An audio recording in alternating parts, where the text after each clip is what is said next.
Bonjour, bonsoir, chères toutes, chers tous. Je vous remercie de suivre cette nouvelle vidéo sur notre chaîne à nous tous, la chaîne YouTube de Elmonsieur Godson. Je vous dis que les bénédictions soient.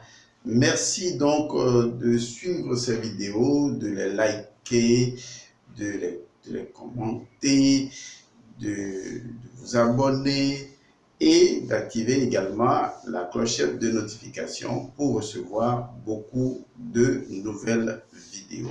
Il est très important à l'ère actuelle de s'instruire et de comprendre les choses dans leur profondeur.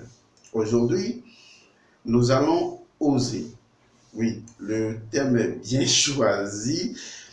Nous allons oser. Oser, pas parce que nous le voulons personnellement, même si c'est souvent très beau de vouloir soi-même oser, mais dans le cas d'espèce, oser notre audace nous est imposé par quelqu'un, quelque chose, quel que soit le nom que nous allons lui donner, et bien cela nous est imposé par lui, le Sphinx.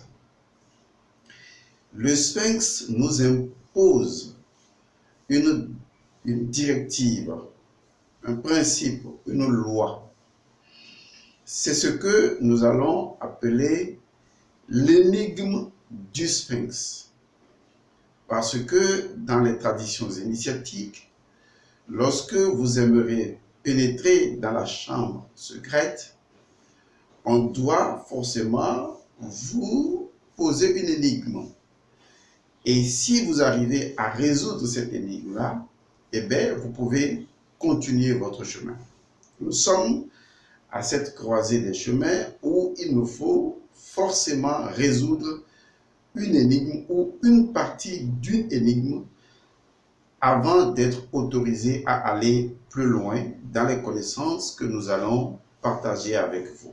Vous comprendrez au fur et à mesure de ces connaissances exposées et chacun saura que les étapes précédentes étaient importantes en tant que racine pour les étapes qui suivent et qui suivront naturellement. Et donc, si vous prenez tous les grands maîtres du passé, en l'occurrence, on va s'appesantir sur le maître Jésus, il a été obligé, durant son passage en Égypte, il a été obligé de résoudre l'énigme du Sphinx. C'est obligatoire, c'est incontournable. Et cette énigme-là, il a tenté de la traduire dans une version acceptable pour les gens de son époque. Et il a été même plus loin, il a dû, vous voyez, ce que souvent des grands maîtres sont obligés de faire selon les époques, ils sont obligés d'utiliser des mots dénaturés pour exprimer une vérité qui est au-delà des mots. Et parfois, cela peut être mal compris par des personnes qui ne savent pas transcender les mots pour comprendre de par l'intuition la vérité de l'essence des choses. Et donc, logiquement, Jésus a été forcé en son temps de dire qu'il s'agit d'une prière. Et il l'a nommée la prière Notre Père. Et pourtant, au départ, dans les temples d'Égypte, ce n'était pas une prière, c'était tout simplement l'énigme du Sphinx qu'il fallait simplement résoudre avant d'aller un peu plus loin. Et dans cette énigme du Sphinx-là, aujourd'hui, les paroles d'origine ont été perdues, mais ce n'est pas du tout grave, parce que il y a dans un test ce que je pourrais appeler le corps du test qui utilise des mots et des styles bien précis.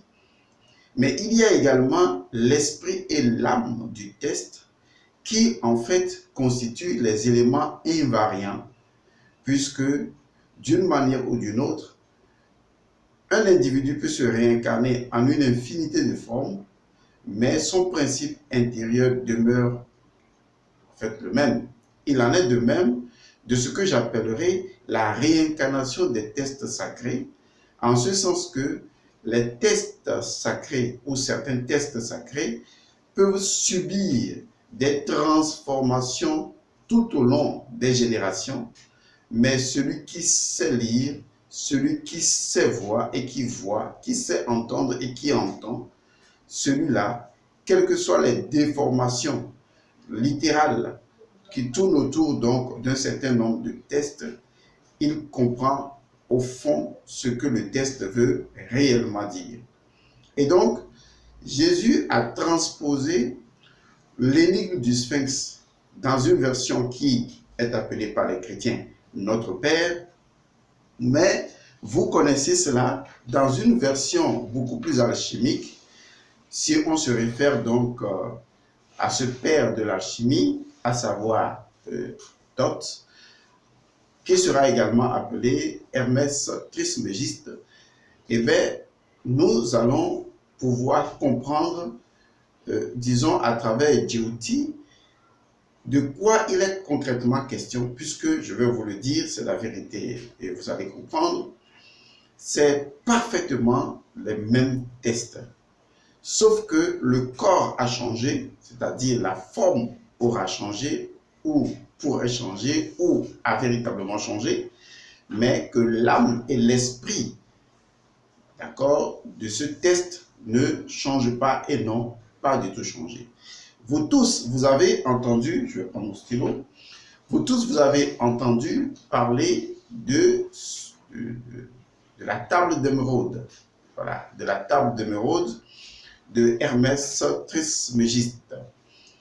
Alors, la table d'émeraude a fait l'objet de beaucoup de supputations et la forme dans laquelle nous l'avons même traduit du latin en français n'étant pas la forme d'origine, mais néanmoins, comme je le disais tantôt, les textes peuvent se réincarner, mais ceux qui savent lire lisent au-delà des mots l'intuition qui ne se perd jamais, quelles que soient les déformations des mots, l'intuition qui ne se perd jamais et qui se trouve être l'âme et l'esprit d'un texte. Et donc, le texte dont nous parlons, qui est donc la table d'émeraude, est l'énigme que pose le Sphinx à l'entrée à tout novice qui voudrait aller un peu plus loin. Et ce texte-là, Jésus l'a transposé dans sa version avec ce que vous connaissez être la prière Notre Père, qui en fait n'est pas une prière, qui est un ensemble codifié de principes, tout comme la table d'émeraude, qui est un ensemble codifié de principes. Celui qui comprend le quart du tiers de la moitié de la table d'émeraude, eh bien, celui-là peut facilement comprendre ce qu'on appelle la prière Notre Père, que je répète, n'est pas une prière. C'est un ensemble codifié d'informations, un ensemble codifié d'informations principielles, un ensemble de principes agencés pour exprimer le fonctionnement ou l'organisation de la relation entre le microcosme et le macrocosme et qui revient parfaitement à la signification ésotérique de la table d'émeraude. Bien, vous avez donc compris, parce que lorsque la prière dit « Notre Père qui es aux cieux, que ton nom soit sanctifié, que ton règne vienne, que ta volonté soit faite sur la terre comme elle est faite au ciel », ce ne sont que des mots tirés de la table d'émeraude et qui ont été, disons, agencés pour que cela soit quand même plus compréhensible à une population à l'époque naturellement, enfin spirituellement évoluée, et il fallait pouvoir communiquer avec eux quand même sur une certaine base spirituelle. Alors nous, on ne va pas s'emmerder avec cette histoire de prière Notre Père. Il est vrai qu'on fera une émission sur la prière Notre Père, mais toujours est-il que aujourd'hui, ce qui nous intéresse, puisque nous sommes engagés dans Akuka Eka, qui est donc le mystère du Sphinx, nous avons décidé d'aller plus loin dans ce mystère du Sphinx et nous avons été confrontés à répondre à l'énigme du Sphinx. Parce que quand le Sphinx vous appelle et vous pose une énigme, vous n'avez pas le choix, vous êtes obligé de répondre et de résoudre plus de 50% de l'énigme avant de faire le pas suivant. Alors, de quoi il est question lorsqu'on parle de la table d'émeraude? Je vais donc lire ce qui est souvent conventionnellement connu et c'est sur ça que nous allons nous appuyer pour pouvoir comprendre cette énigme que pose le Sphinx. Alors, il s'agit de quoi? Suivez attentivement et ensuite, à la reprise de la lecture, nous allons aborder le contenu ou l'un des aspects de ce contenu-là parce que l'énigme du Sphinx a plusieurs significations, mais néanmoins, vous pouvez décoder selon votre état de conscience ce que vous comprenez de cette énigme-là. Alors, que dit la table d'émeraude? Je lis. Il est vrai, sans mensonge, certain et très vérifiable. Ce qui est en haut, non, je vais reprendre. Il faut lire les choses telles qu'elles sont. Je reprends. Il est vrai, sans embâche, certain et très vérifiable.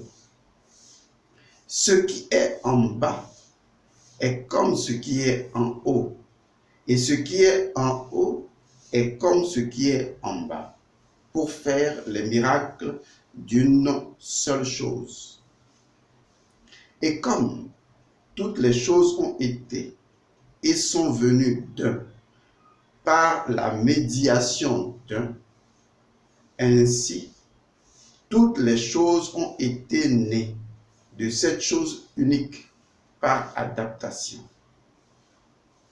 Le soleil en est le père, la lune est sa mère, le vent l'a porté dans son ventre, la terre est sa nourrice.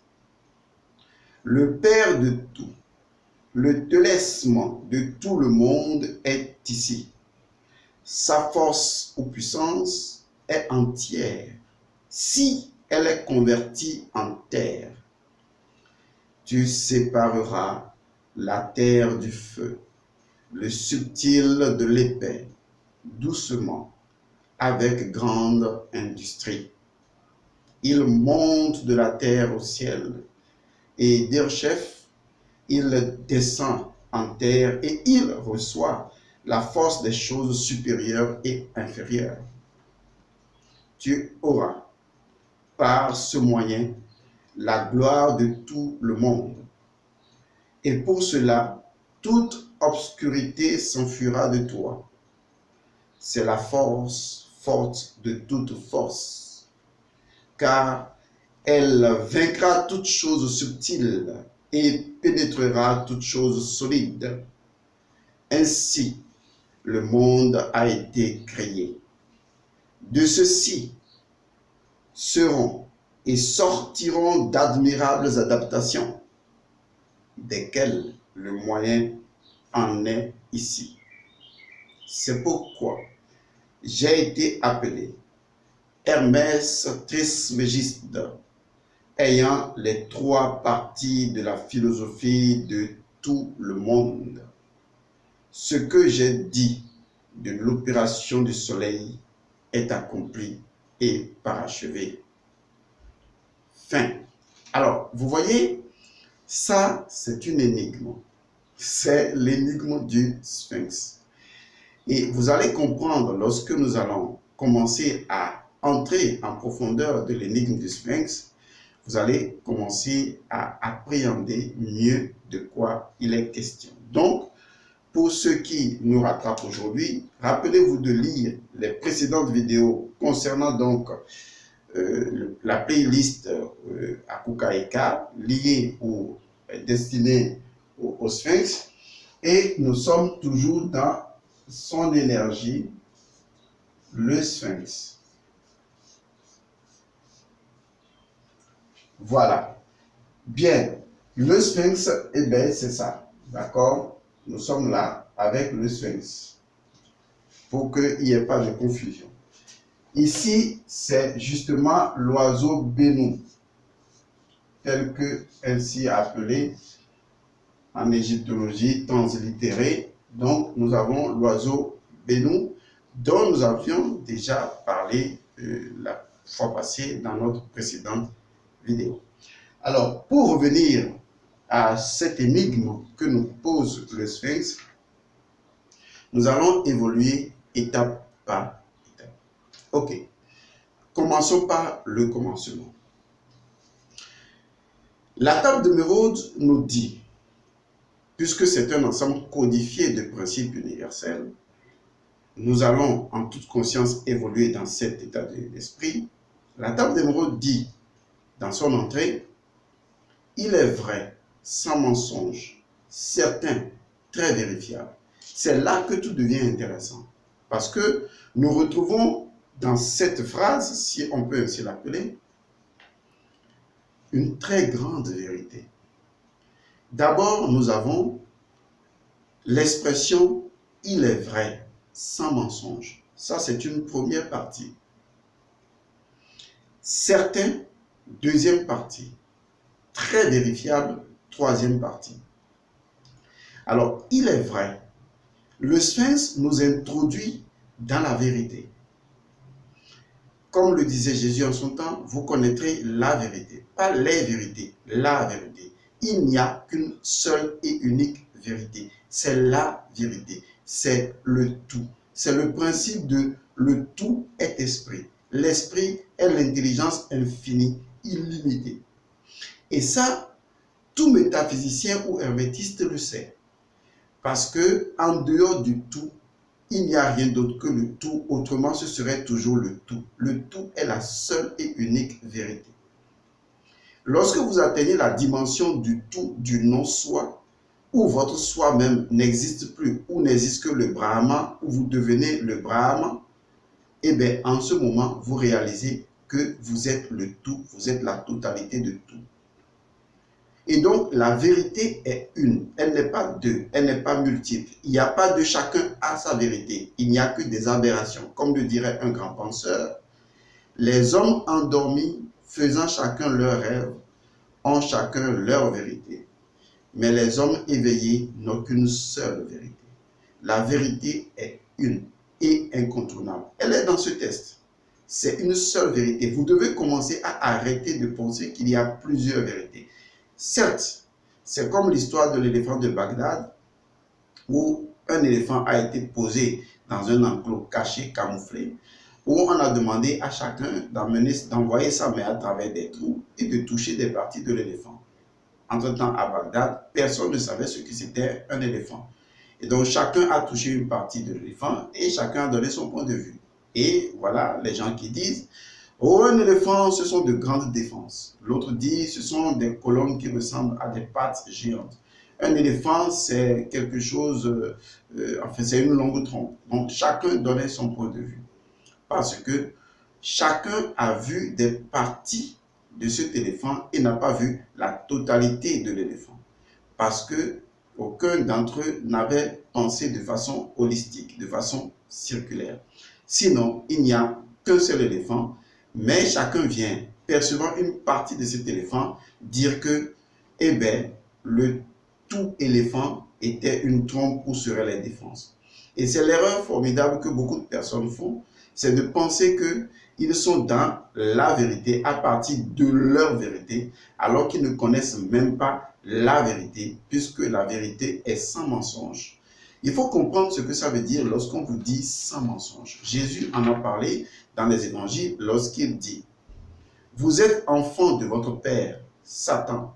Au commencement, il est menteur et meurtrier. » En fait, ne prenez pas les choses de façon littérale.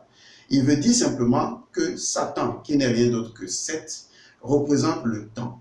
Lorsque le temps s'introduit dans l'unité, eh bien, l'unité est divisée par le temps. Donc, on dit métaphoriquement que le temps a tué l'unité. Parce qu'avec le temps, on vient dans le temporel, on vient dans la division, on vient dans les espaces subséquents et par conséquent, eh bien, le temps a tué l'unité. Alors que dans l'unité, on est dans être ici et maintenant, dans l'omniprésence, l'omniscience, l'omnipotence, alors qu'avec le temps, eh bien, les choses se déroulent autrement, Ou on peut dire, je suis pas ici, je suis ici, je ne suis pas là-bas. Vous voyez? Et c'est ce qui introduit le doute dans l'esprit des gens qui pensent que Dieu n'est pas omniprésent parce que, se limitant à leur corps, ils croient que de même que leur corps est limité, et bien, leur perception de Dieu est également limitée. Alors, dans les jargons métaphysiques ou dans les légendes, j'ai écrit 2 livres à ce sujet. Le premier, c'est Recueil de sagesse sacrée. Et le deuxième livre, c'est Réconciliation Satan et Dieu, pour montrer en fait qu'au-delà des légendes, ce sont des principes en mouvement. Donc, comprenez que Satan est meurtrier dès le commencement. Ça veut dire simplement qu'il représente le temps. Il introduit dans l'unité le concept de séparativité. Et donc, je peux quitter ici pour aller en France, je peux quitter ici pour aller à Dubaï. Là, je passe d'une dimension à une autre dimension parce que, eh bien, nous vivons l'illusion de la séparativité, alors que la totalité du tout fait partie d'un seul et unique tout qui est l'unité. Le tout est l'unité. Et d'ailleurs, ce tout unité ou ce tout unitaire est l'Ouroboros. Et celui qui va, ou la divinité qui va en donner l'exemple immédiat, eh bien, c'est la première divinité qui représente d'ailleurs le Sphinx, c'est Atum. Atum va sortir du chaos primordial, c'est-à-dire l'océan primordial, en tant qu'unité, parce que le tout, bien que contenant une infinité de possibilités de sa propre réalité, n'en demeure pas moins une unité intrinsèque. Et donc, Atum va révéler le fait que l'océan primordial est une unité polyforme, si vous voulez, mais c'est une unité quand même. Et cette unité-là est Atum. Le fait de Atum, l'autoréalisation de Atum sortant du Nun, représente tout simplement le principe de l'unité, à partir duquel Atum va exactement procéder au concept du Nun dans une forme de multiplicité. Donc, en fait, la multiplicité est au service de l'unité. Le fait que les Égyptiens de l'Égypte antique, apparemment, je pèse le mot, adoraient plusieurs divinités selon les Occidentaux, a fait croire que, eh bien, c'est une religion polythéiste. Et d'ailleurs, aujourd'hui, lorsqu'on prend le vaudou et on voit plusieurs divinités, les gens pensent que c'est une religion polythéiste. En réalité, toutes les religions africaines sont des religions fondamentalement monothéistes. Pourquoi? Parce que ce sont des religions qui croient dans le principe de l'unité. Seulement pour eux, l'unité n'est pas si unitaire que ça, puisque à l'intérieur de l'unité, il y a une infinité de sa propre unité à l'intérieur de l'unité, répondant ainsi au principe du Nun, dans lequel le Nun contient une infinité du Nun à l'intérieur du Nun. C'est ce qu'on appelle le tout. Et Atum n'est que ce que je pourrais appeler la réverbération, la projection à l'intérieur du Nun, de ce Nun, mais sous forme d'un principe ordonné, équilibré et harmonisé, où Djed, Atum va apparaître comme l'unité, montrant ainsi que l'océan primordial n'est pas chaotique, du moins c'est un chaos ordonné, c'est un chaos divin à l'intérieur duquel tout est unifié, tout est un, tout est amour. Atum est le principe de l'amour du Nun. Et donc, il montre que à l'intérieur du Nun, il existe une infinité de principes de divinité ou ce que vous voulez, mais cela ne constitue en rien un chaos puisque le Nun est parfaitement ordonné, harmonisé, équilibré au sein même du Nun, et Atum en est la révélation. Atum est donc la révélation que le Nun est une unité indestructible. Et ça, c'est très important à comprendre, c'est de la pure métaphysique. Alors, à partir de ce moment, on considère l'intervention de Satan ou de Seth comme étant celui qui vient briser la conscience de l'unité. Mais pas réellement, il ne brise pas réellement la conscience de l'unité, mais il introduit une illusion dans le fait de l'unité. Mais normalement, la conscience de l'unité devait transcender toute forme de dualité.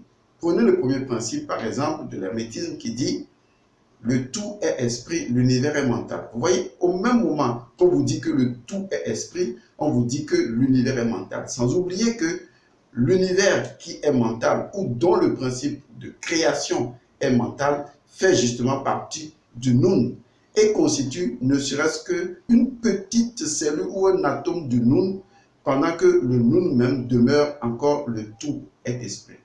Donc, le mental n'est qu'une petite fonction à l'intérieur même du tout et ne peut pas altérer le fonctionnement du tout et ne constitue qu'une illusion, car une partie du tout est une illusion et ne peut pas être le tout. Donc, le mental est une illusion manifestée par le tout. Alors, ceci permet de mieux cerner la chose lorsqu'on identifie le mental à Satan, parce que c'est grâce au mental qu'on a introduit dans le tout la capacité de ce que je pourrais appeler le temps, la possibilité de voir les choses de façon subséquente, de façon séparée et non plus de façon unitaire. Le mental vient créer la possibilité de réfléchir l'unité en des multiplicités, ce qui nous permet de créer le monde, parce que sans le mental, le monde ne peut pas être créé par le grand architecte de l'univers, selon d'autres. Ok. Vous voyez la complexité de la chose. C'est pourquoi il est important d'avoir quand même une base en matière de connaissances spirituelles. Il ne s'agit pas de lire les livres. Il s'agit de suivre un maître spirituel, un maître authentique. Et ce maître vous forme.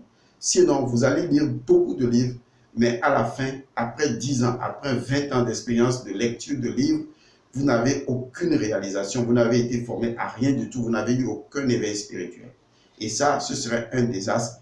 Ce n'est que l'orgueil qui pousse les gens à penser que les livres pouvaient être un maître. Il faut un maître physique. Que cela vous plaise ou pas, c'est ce que nous avons fait. J'ai eu un maître, le maître Ouaga, qui m'a formé et qui également avait eu son maître. Il faut avoir une tradition de maître. C'est très important. Quand vous n'avez pas un maître qui vit avec vous, qui répond à vos préoccupations, qui vous fait comprendre les textes qui ne parlent pas, vous voyez, puisque vous lisez la Bible ne parle pas. C'est pourquoi il y a plusieurs religions. Parce que chacun vient interpréter. Il ne s'agit pas d'interpréter la Bible, il s'agit de comprendre la Bible. Or, le maître est supposé avoir l'état de conscience qui permet justement d'être ce que j'appelle l'intermédiaire entre ce que disent de façon principielle les Écritures et vous. Autrement, chacun va interpréter les textes à sa façon. Et c'est ce qui fait croire à beaucoup de personnes que chacun a sa vérité. Il n'y a pas de chacun a sa vérité. J'ai toujours dit, non, il n'y a pas de chacun a sa vérité. Il n'y a qu'une seule vérité. Chacun a sa vérité dans le monde des hommes endormis. Mais dans le monde des hommes éveillés, la vérité est une. La vérité prônée par Bouddha est la même vérité que celle prônée par Jésus.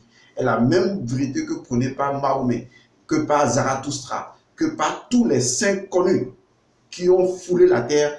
Tous les saints ont dit la même et unique chose. Chacun dans sa langue, chacun à son époque, chacun selon les traditions qui lui étaient imposées. Mais en fait, au fond du fond des fonds, la vérité est toujours, a toujours et sera toujours la même. C'est Atum.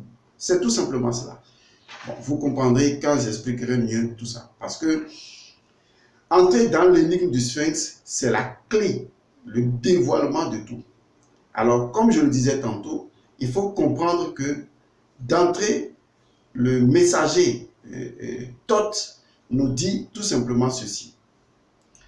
Il est vrai, sans mensonge. Donc, c'est une vérité, enfin, c'est la vérité sans mensonge. Il s'agit du tout.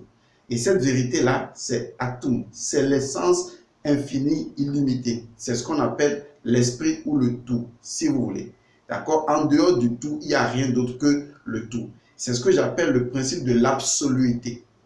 Le principe de l'absoluité de l'absolu. C'est ce que j'ai écrit dans mon livre Réconciliation, Satan et Dieu et Recueil de sagesse sacrée. Ces deux livres-là constituent un peu ce que je pourrais appeler la Bible de l'école du Paramahansa. Si vous lisez ces livres, vous allez, waouh, être complètement à l'ouest pour mieux vous retrouver au nord.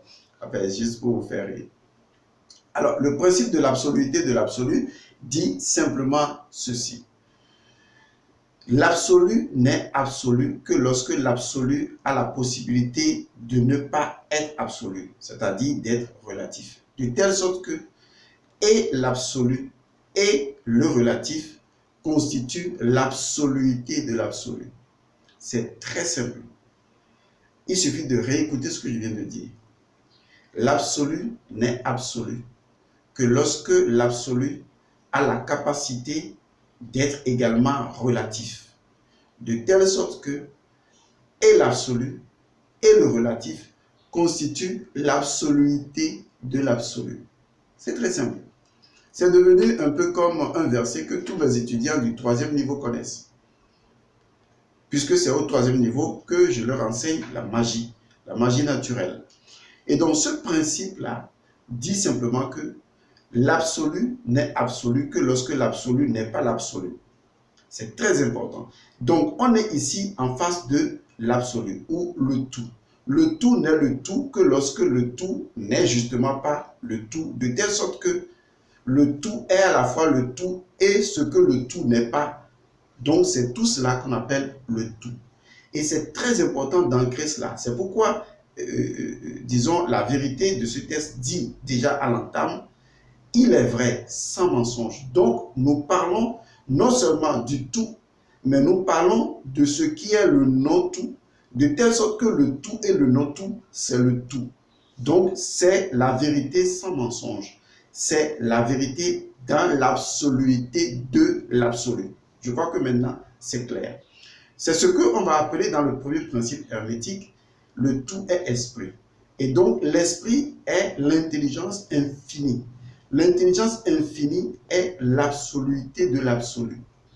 Et en dehors de laquelle, ou en dehors duquel, il n'y a plus rien d'autre que ça. Et si quelque chose était en dehors, forcément, c'est l'esprit infini, illimité. Voilà. Maintenant, à force de le répéter, c'est bien rentré dedans. Alors, la deuxième partie de ce test, de cette phrase, puisqu'on est dans la première phrase toujours, dit ceci. Certains. Alors, et ajoute après, troisième partie, très vérifiable. Là, nous sommes à deux aspects. Donc, la première phrase nous révèle trois vérités. La première, c'est la vérité elle-même. La deuxième, c'est la certitude de la vérité. J'ai fait déjà plusieurs vidéos de par le passé où j'ai appelé cette partie-là la sagesse. Et la troisième partie, très vérifiable. Très vérifiable, c'est la dimension science ou scientifique. Donc, nous avons l'intelligence infinie en tant que esprit ou intelligence infinie. Dans son aspect, je reprends la trilogie de la connaissance globale africaine, c'est l'intelligence infinie, sans nom. Ensuite, cette intelligence infinie appréhendée en tant que sagesse, et tertio, appréhendée en tant que science. Donc, la partie très vérifiable nous permettra de démontrer factuellement la partie certitude qui représente la sagesse issue naturellement de la partie vérité qui inclut sa relativité constituant ainsi le tout ou l'esprit infini. Voilà. Donc, cette première partie, nous allons y revenir et continuer le test et vous faire des démonstrations que vous n'avez jamais vues, jamais entendues, nulle part, quel que soit le nombre de temps de recherche que vous avez passé et d'années que vous avez passé sur Internet, vous n'aurez pas cette vérité de cette énigme du Sphinx. Restez donc connectés et le meilleur avec sa surprise reste à venir. Merci pour les personnes qui décident de nous soutenir. Soutenez-nous. Nous avons donné tout ce qu'il faut pour que vous nous souteniez. Si néanmoins vous manquez toujours les numéros, eh bien, c'est un numéro WhatsApp que vous enregistrez, vous écrivez et on vous donne comment le faire. C'est le 00228 99 99 93 93. Je vous remercie.